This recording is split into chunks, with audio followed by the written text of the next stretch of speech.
Assalamualaikum warahmatullahi wabarakatuh. Perkenalkan, nama saya Tri Indra Saputra dari kelompok 22. Di sini saya akan menjelaskan software yang akan dikembangkan oleh kelompok kami. Nama software yang akan dikembangkan yaitu SIP Barang, Sistem Informasi Pengelola Barang. Dalam era digital saat ini, pengelolaan data barang secara manual seringkali menimbulkan berbagai kendala, seperti ketidakaturan pencatatan, human error, dan kesulitan dalam pelacakan stok. Oleh karena itu, dibutuhkan sebuah sistem yang mampu mengelola data barang secara efektif, efisien, dan terintegrasi. SIP Barang, Sistem Informasi Pengelola Barang, hadir sebagai solusi digital untuk membantu proses pencatatan, pengelolaan, dan pemantauan barang secara otomatis dan real-time. Dengan sistem ini, diharapkan proses manajemen barang menjadi lebih cepat, akurat, dan kemudian diakses oleh seluruh pihak yang berkepentingan. Kemudian tujuan pembangunan software yaitu 1. Meningkatkan efisiensi operasional, mengganti proses manual dengan sistem otomatis agar pencatatan dan pengelolaan barang lebih cepat dan mudah. 2. Meminimalisir kesalahan manusia, mengurangi risiko kesalahan seperti pencatatan ganda, kehilangan data, atau stok tidak akurat. 3. Mempermudah monitoring dan kontrol stok, memantau keluar masuk barang secara real-time dan akurat, termasuk pemberitahuan jika stok menipis. 4. Menyediakan data dan laporan yang akurat, membantu menghasilkan laporan inventaris, grafik stok, dan histori transaksi barang yang bisa diakses kapan saja. 5. Meningkatkan transparansi dan akuntabilitas. Setiap aktivitas tercatat dalam sistem sehingga mudah diaudit dan dipertanggungjawabkan. 6. Mendukung pengambilan keputusan. Data yang tersimpan dapat digunakan untuk analisis dan perancangan pembelian atau distribusi barang. 7. Menghemat biaya dan waktu. Dengan otomatisasi dan efisiensi sistem, waktu kerja berkurang dan biaya operasional bisa ditekan. Perkenalkan, saya Reski Fajar dari kelompok 22, ingin memenuhi tugas rekayasa perangkat lunak. Di sini saya akan menjelaskan program yang akan kami buat, model RPL yang akan digunakan untuk membuat SIP barang atau sistem informasi pengelolaan barang, yaitu waterfall. Kami memilih RPL ini karena kebutuhan yang jelas. Waterfall cocok untuk proyek dengan kebutuhan yang jelas dan tidak berubah-ubah. Jika kebutuhan SIP barang sudah terdefinisi dengan baik, maka waterfall dapat menjadi pilih yang tepat. Struktur yang jelas. Waterfall memiliki struktur yang jelas dan berurutan sehingga memudahkan dalam mengelola proyek dan memantau kemajuan.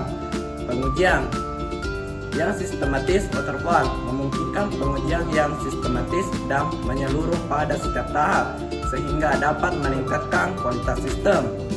Dokumentasi yang baik. Waterfall menekan pentingnya dokumentasi yang baik sehingga memudahkan dalam memahami sistem dan melakukan pemeliharaan. Keuntungan menggunakan waterfall. 1.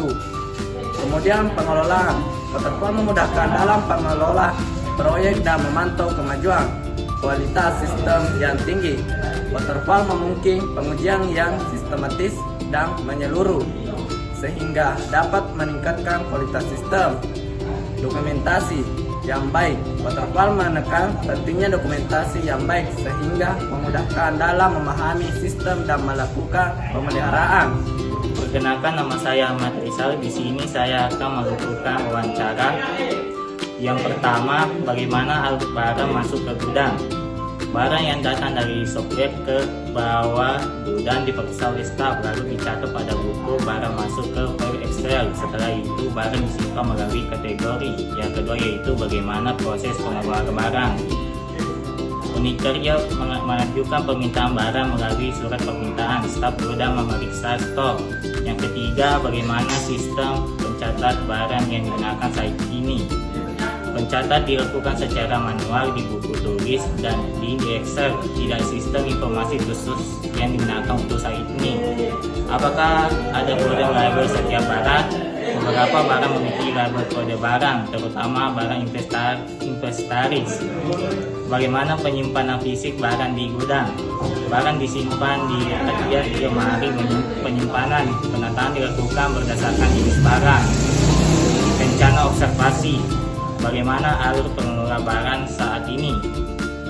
Saat ini barang yang data dicatat secara manual di buku besar dan Excel. Kemudian barang disimpan di gudang dikeluarkan berdasarkan permintaan unit.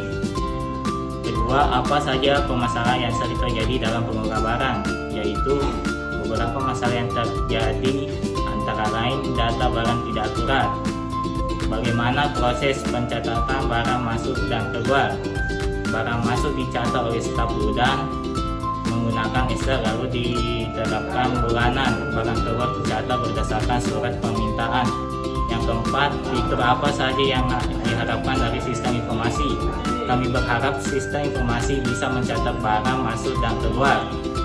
Apakah perlu ada pembagian hak asas pengguna dalam sistem? Ya, sangat perlu. Misalnya, admin bisa menginput dan mengedit data, sedangkan user hanya bisa melihat stok. Seberapa sering dilakukan audit atau mengecek stok? Biasanya setiap 3 bulan, namun kadang dilakukan sewaktu-waktu.